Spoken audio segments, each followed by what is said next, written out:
அதுல ஒரு கேஸ் பார்த்தீங்கன்னா, இந்த லீப் இயரோட கான்செப்ட் 49. இப்போ 49 சொல்றது என்ன சொல்லிருக்கோம்? லீப் இயர் இல்லன்னா சரி. Leap year. அப்ப லீப் இயர்னா நம்மளுக்கு தெரியும் 366. அப்ப வீக் எவ்வளவு தெரியும்? வீக் வந்து 52 வீக்ஸ் தெரியும்.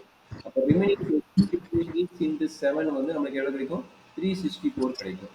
அப்ப ரிமைனிங் கேஸ் எவ்வளவு வருது? ரிமைனிங் டேஸ் பார்த்தீங்கன்னா 2 டேஸ் வருது. கரெக்ட்டுங்களா? இது ஆல்ரெடி நம்மளுக்கு தெரியும். ரிமைனிங் டேஸ் பார்த்தீங்கன்னா 2 டேஸ் வருது. சரி டக்கனு. இப்ப என்ன கேட்கறான்? அவன் கொஸ்டின் என்ன கேட்கறான்? சார் இப்போ 53 சண்டேஸ் அண்ட் 53 மண்டேஸ் ஒர்க் உண்டான பாசிபிள் என்னங்கிறான். சரிங்களா? சார்.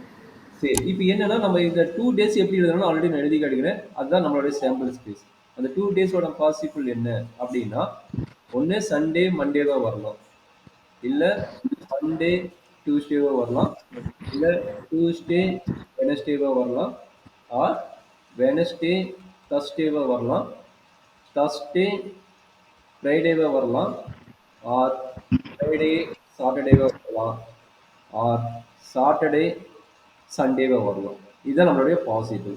இதுதான் சாம்பிள் ஸ்பேஸ். அப்ப என்ன பிளஸ் எவ்வளவு ஆச்சு? 7 ஆயிடுச்சு. சரி, ஓகே. இப்போ நம்மளோட கொஸ்டின் என்ன கேட்குறான்? சண்டே மண்டே காம்பினேஷன் ஒர்க் உண்டான பாசிபிள் என்ன?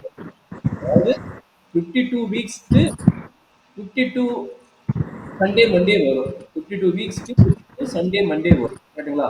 52 சண்டே சார். வரும், 52 மண்டே வரும். பட் 53 இருக்க பாசிபிள் என்னன்னு கேட்குறான். அப்போ 53 இருக்க பாசிபிள் யாரு? இவன் ஒருத்தன் தான் இருக்கிறாங்க, மீதி யாருமே இல்லை. சண்டே மண்டே காம்பினேஷன் இல்லை. அப்போ காம்பினேஷன் இவன் ஒருத்தன் தான் இருக்கிறான்.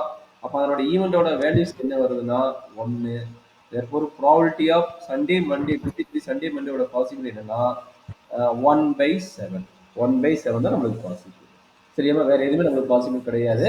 ஏன்னா எது காம்பினேஷன் வரானோ அதை தான் நம்ம எழுத போறோம். இங்க பார்த்தா இங்க ஒரு மண்டே சண்டே இருப்பான். பட் இங்க மண்டே டியூஸ்டே தான் இருக்கிறான். இங்க பார்த்தா சாட்டர்டே சண்டே தான் இருக்கிறான்.